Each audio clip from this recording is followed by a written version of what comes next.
my feet came out of the duct tape and it just slapped right up on my face. 90 minutes to make a short film. Welcome back to ARTBOX, everybody. Today's guest is somebody from New York that I'm a huge fan of. Why don't you go ahead and tell the audience a little bit about yourself and what you do? Hey, I'm Kyle. I go by Kyle Makes Short Films on the internet, and I make mixed media animations and storytelling videos on the internet. Yeah, it seems like you wear a lot of hats. A lot of people may just think it's just the videos, but there's so much involved in all that. Yeah. I'm a director, an editor, writer, all those things. I actually just got the chance to watch Club Soda as well. He unfriended me. What the f? It's all right. It's cool. It's cool, guys. I'm the drunk one at the party. Thanks, guys. Thank you guys for all being here. All right, I'll meet you home, okay? So I'm gonna go this way. All right. Thanks, Jack. Good party, dude. Love you, bud. Oh, thanks. Thanks for watching that. Yeah, that's the because I was wondering when I was going through some of your stuff, I was like, I haven't really got to see him do any acting. Because a lot of times that's, kind of just like a means to an end. Like I made a short film and I was like, well, I guess I am the actor because I'm the only one around. So it was really good to see you in that atmosphere too. You did really good.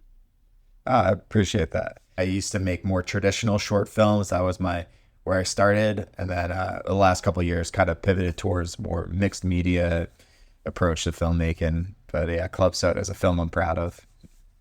I liked it a lot. Yeah, it seems like you've kind of transferred a lot more into the like social space, the way things are now. Like you post every day, at least as far as I can tell. Pretty often. It's hard to come up with that kind of stuff every day, but like you've already got all the reps in from doing bigger projects and bigger writings and stuff like that. So they come out really good. Oh, thanks so much. Speaking of which, all of those things together is kind of what brought you to Creator Camp, right? Mm-hmm. Yeah. Just got back from that a couple of weeks ago. It was a really, really amazing experience. I was invited to it was like a creative retreat with 28 different creative people, everyone from different filmmakers to photographers, all different kinds of creative people that make stuff on the internet, YouTubers, people making stuff for TikTok or Instagram. And it was just a week of different workshops and opportunities to collaborate with each other. And it was really like a amazing, inspiring experience. Nice. Yeah, I would say being around all those different people, I checked out a lot of their stuff, some of which I was already subscribed to, like Kane Pixels. Oh, yeah. Kane's a really sweet dude. Yeah, I saw him in your stories. I was like, oh, I actually know some of these folks. That's pretty cool. Yeah, there's a lot of the creators there were people that are making some really cool stuff on the internet right now. A lot of, some of the most, popular like cinematography creators on TikTok and Instagram. And it's just really cool to be around that creative energy. Oh yeah, I bet the ideas were flying. Do you have some highlights from the trip? It's so hard to say because like every day was just an amazing experience. We did like a hike all as like a group that was really fun because we're up in the Catskills. I don't know if you've ever been out to New York at all, but up in the Catskills is a really beautiful area, a lot of beautiful nature. We had one night where we had 90 minutes to make a short film from idea to execution to editing all within 90 minutes in like groups of like 4 or 5. And then we had to show those films to like the group. And that was a really fun night because we're all doing our own thing and like thinking, oh, this is going to be amazing. This is going to come out so cool. And then we see the other things that everyone made like, oh, well, they're incredible as well. Everyone's so talented here that, of course, people really over-delivered on the assignment. Did you guys show them on a screen and then watch them all together? Yep. Yeah. Nice. So did you guys do like a lot of other exercises and stuff too? Because that's kind of what it sounds like, basically like a creative exercise. Yeah, there was lots of different types of workshops. Some of them were like different creators breaking down their process of how they make stuff, which is really cool because it made me like, I think I have a really kind of backwards or different way of approaching animation. You know, I don't do it in the normal, I don't use the normal tools that people usually use for animation. And it was nice to see other creators that they're also just, they experiment with different ways of, you know, I don't know, everyone uses such different tools to make their final vision come true. So it was really cool to see that. Even down to one of your favorite tools, the masking tool, you use it Yeah. differently than I had seen ever before. I was like, I hadn't considered any of this. And I kind of do the same thing with what I kind of call what I do animation as well. I do a little bit of I draw all this stuff, but it's all in PNGs, and then I have to keyframe everything. Cool. So I kind of know what it's like to work with, like working with what you got, basically. Yeah. It's instead of actually downloading an animation program, which I probably should. But sounds like there's a lot of opportunities to learn things. Did you catch any good tips while you're out there? Huh. I feel like more so than like tips necessarily, I just felt encouraged that I'm on like the right path. You know, like it's a really encouraging to be around a group of people that are all bringing something unique to videos online. You know, like I think we're in the sea of different content, and like everyone, you know, everyone's fighting for people's attention and eyeballs. It's nice to be around people that are like trying to focus on the art first and foremost and make really cool, unique things and put it out in the world, rather than just like, you know, how do I hack the algorithms? How do I, you know, like it's very encouraging to be like around a group of people that are all making really cool, unique stuff. Yeah, doing the algo hacking kind of gets exhausting, and it's nice to just like let your shoulders down, draw a little bit, film something silly maybe. Yeah. And then I think that's when you find some of your best moments, and that'll probably spark another project. Not everything has to be perfect. Yeah, for sure. It was really nice in that way to just take some time away from things and reflect on what's next. Where does this inspiration come from? You just a lot of life? Because I've been watching a lot of them, and they're all really good stories, but it's just your stories. Thanks. Yeah, I think it's just time. Like, you know, the longer you're alive, the more stories you acquire, and it's pretty cool. I enjoy telling stories from my life, and you know, using my art and mixed media in order to tell those stories. It's I get the most joy out of when like tell a story online and it really resonates with other people. It connects with them, even though it's so specific to my life experience, that there's able to be that crossover is always like the coolest part about it. That's what I find. Yeah, if you just open up about what you've been through, there's good chances hundreds, if not thousands, of people have also done that. You know, For sure. The world's a little smaller these days with social media, so it's don't be afraid to let those stories out and see let those people see those, you know, stories. Yeah, definitely. And in some of your life stories, you've brought up a good bit of skateboarding. What's something that movies get wrong that drives you crazy, but other people don't care about at all? Skateboarding. I cannot stand when you can tell very clearly that the actor has no idea how to skateboard, yet for some reason the director thought it would be a great idea for them to skateboard in the scene. They're always like, all right, dudes, I'll see you later, okay? Yeah, I grew up as a skateboarder. You know, always loved skateboarding and then skateboarding culture. I love like skate videos and art on skate decks. It's a big inspiration to me, and Yeah, Nice. especially what I do now. Yeah. Are you a skateboarder, or do you grow up skateboarding? I've currently, like, I don't skateboard as much as I used to. I'm currently 31, and I'll be setting up at a skate jam this next week, but I won't be skateboarding. I'll just be setting up as the art festival. Oh, cool. But I do currently still skateboard. I'm working on a actual skate video, trying to come up with an actual produced one. I used to make them all the time with my friends back in the day. If there was a camera around, we had some tricks to do. Like, we were like filming nonstop. It'd be on tapes that you have to rewind to the section that you want. Yeah. So, Oh, yeah.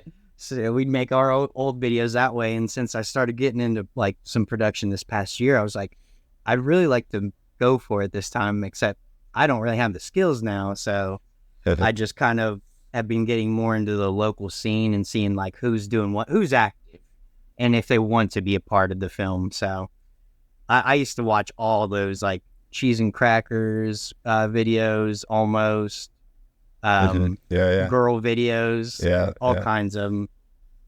So I feel a lot of inspiration from just their videos, the skate decks for sure. You brought that up. I've got all my decks that I've collected from like breaking them over the years. I don't know how I've gotten lucky enough to save them. And one day I need to figure out a project to do with them, because I was thinking like maybe a coffee table or start making some frames and stuff. It's really cool, the different things that people make with skate decks, repurposing them into coffee tables and things like that. Oh yeah. Yeah. Ever since I've like started noticing it online, there's so many ideas out there. Yeah, for sure. Just like 4 years ago, I decided to do an old thing that we used to do when we were younger. We would take our boards and we would duct tape our feet to them, kind of like a snowboard. Yeah. So it's almost like unlimited balance. Like you can jump as high as you can jump. That's so funny. Then, it made it easier to do wall rides and stuff. But dude, I would do the same thing. Oh yeah. But I would use hangers, like old wire hangers, and kind of tie it to my trucks, and then use it like a binder. That's an awesome idea. I hadn't thought about the use of those. Well, doing that at 27 compared to like 18, I now have this big third scar above my eyebrow. Board, like one of my feet came out of the duct tape and it just slapped right up on my face. It was bad. That's brutal. Yeah. Speaking of, do you have some scar stories from skateboarding? Yeah. That made me think of it. I also once was grinding on a curb and just fell and smacked my head very hard. Had a bump out to here for a couple of days. Definitely took my fair share of spills. Yeah, that's kind of what I've learned from skateboarding is falling and getting back up. Yeah, it's an important lesson. I didn't know how to describe it when I was a kid. I was just like, well, I'm gonna keep going. I know that I want to keep going, but reflectively, I realize huge life lesson there. Most people don't have the patience to just keep sticking something out, especially when you get slammed so hard. Yeah. And I think it definitely translates into art where when you're making stuff, there's going to be way more failure and misses than there's going to be the successes, and it's the more time you put into it, it's the same thing where a skateboarding, you spend a whole day trying to kickflip down a staircase. And then, after the 70th try, you get it. And that's all that counts, Yeah. Got it. I don't know how many times I've had actual projects as well fail, and countless times, and people sometimes they'll only see the wins, and they don't realize all the kick flips and slams it took to get there. Yeah, for sure. I know for me making short films, I've had way more rejection letters than acceptance letters when you submit to film festivals and to different websites online, and it's a part of the whole process. It's not, it wouldn't be as special when you get those acceptance letters if every time it was a win, So Yeah. I think it's a necessary Yeah. part of it. And the slams of rejection just get easier to take because you go. Yeah. Yeah. Just get back up, keep going. I've like a lot of times I'll put out I'll work on something really hard, but at the same time I know I have to post something, so I'll come up with something to put out, and a lot of those fell flat, and I just kind of didn't let that get to me. I was like, yeah, that was a bad video. I understand why. I was like, my heart wasn't in it, you know, and Yeah. if I would actually spend some time and quality on something, I can put something out that I'm proud of. Not whether people like it or not, but like whether I'm proud of it, you know? Yeah. And then just move to the next thing.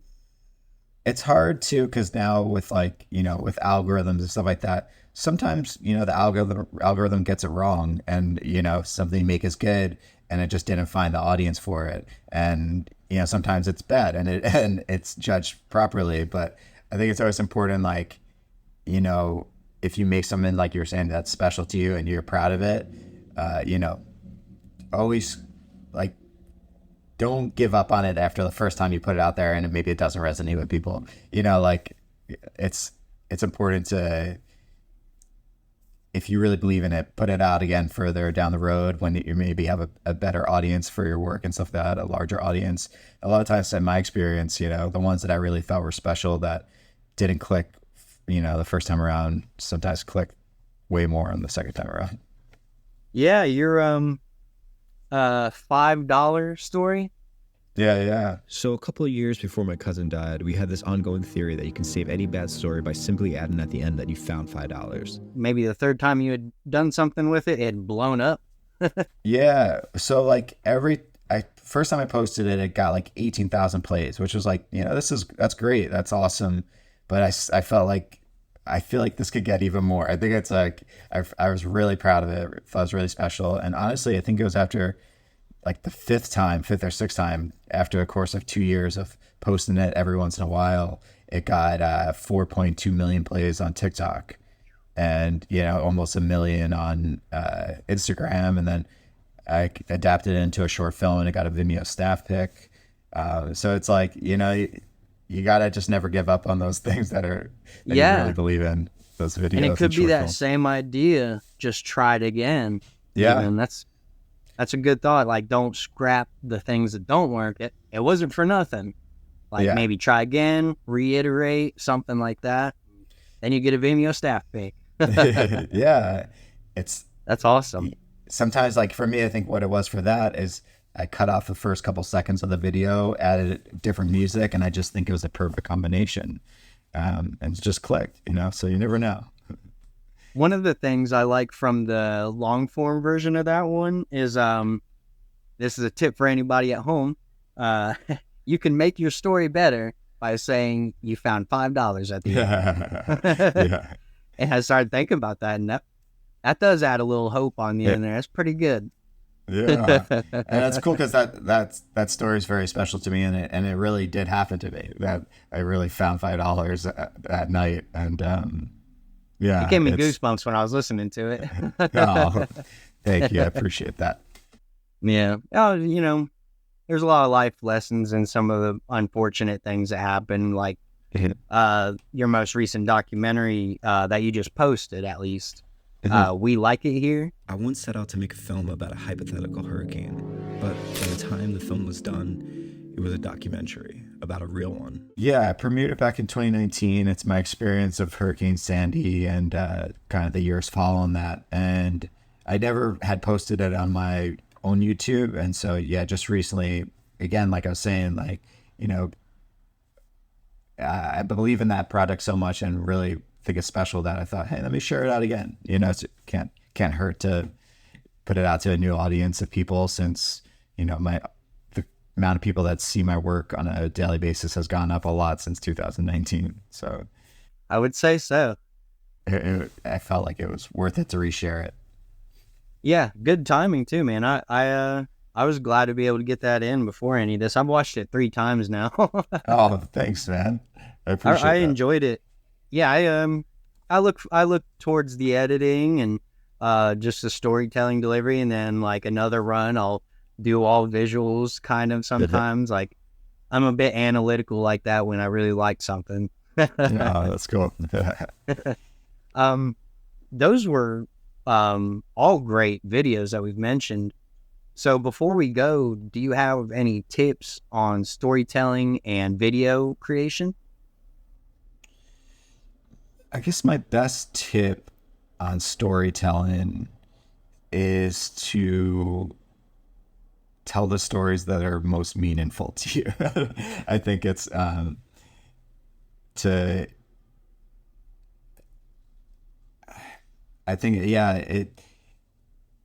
think if it's something that's important to you, that will translate to a larger audience, eventually, and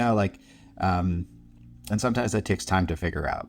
For me, I used to make a lot of short films that were fictional, but it was me kind of figuring out, things in my real life that I was afraid to kind of talk about yet. And I think over time you get more, for me at least, I was able to get more vulnerable and honest with my work, and things could be more autobiographical. And sometimes that just clicks more with people. People like hearing, it's stories that have happened to you in your life. And so, yeah, finding the stories that are really meaningful and important, and figuring out how can I tell this story in a way that's going to connect the most with a large group of people. I totally agree with that, because sometimes when I'm writing out some scripts or just video ideas, and like I'm working off of a list of things these are passion projects, like those are set in stone. But like at the same time, I started adding to those video ideas, and it's like sometimes what gets in there is like what's trending or what's popular for artists to do. And most of the time I find, like, even if it's not well received, I find the most benefit in doing those authentic stories. Like, I didn't really think anybody wanted to hear about like my trials as an opiate addict, but when I started opening up about it and I did a documentary about it, it's not a very good documentary, in case you get a chance. I'm a way better editor now, so but I like to leave it there because that's where it started.